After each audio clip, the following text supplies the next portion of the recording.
அனைவருக்கும் வணக்கம். மாற்றம் நம்மிடமிருந்து தொடங்குவோம். பள்ளி கல்லூரிகள் விடுமுறை நாட்கள் வந்துருச்சு பக்கமாக. பத்திரமா ரொம்ப கவனமாக உங்களோட குழந்தைய பார்த்துக்கோங்க. ஆணோ பெண்ணோ அது வேறு பிரச்சனை.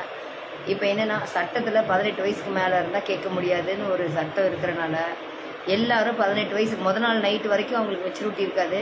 அடுத்த நாள் பிறந்தநாள் வந்துருச்சுன்னா எல்லாம் மெச்சூரிட்டி ஆகிடுவாங்க. சட்டத்தில் அவங்களுக்கு இடம் வந்துடும்.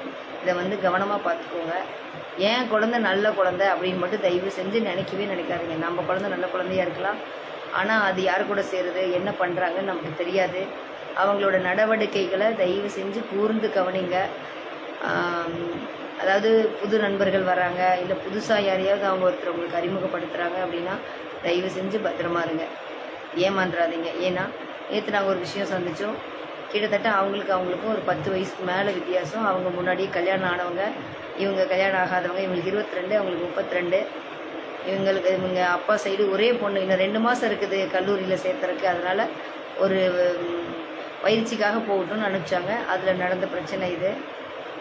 எவ்வளோ பேசினாலும் அந்த பொண்ணு இல்லை நான் வரமாட்டேன், நான் இங்கே தான் இருப்பேன் அப்படின்னு சொல்கிறாங்க. அவங்க அப்பா எவ்வளோ பேசினாலும் அதெல்லாம் எனக்கு தேவையில்லை, நான் இப்படி தான் இருப்பேன்னு சொல்கிறாங்க. என்ன சொல்கிறது, நீங்கள் உங்களோட குழந்தைகளை தயவு செய்து கவனமாக பாருங்கள். அவங்களோட மாற்றம் ஏதாவது இருந்ததுன்னா கொஞ்சம் கவனிங்க.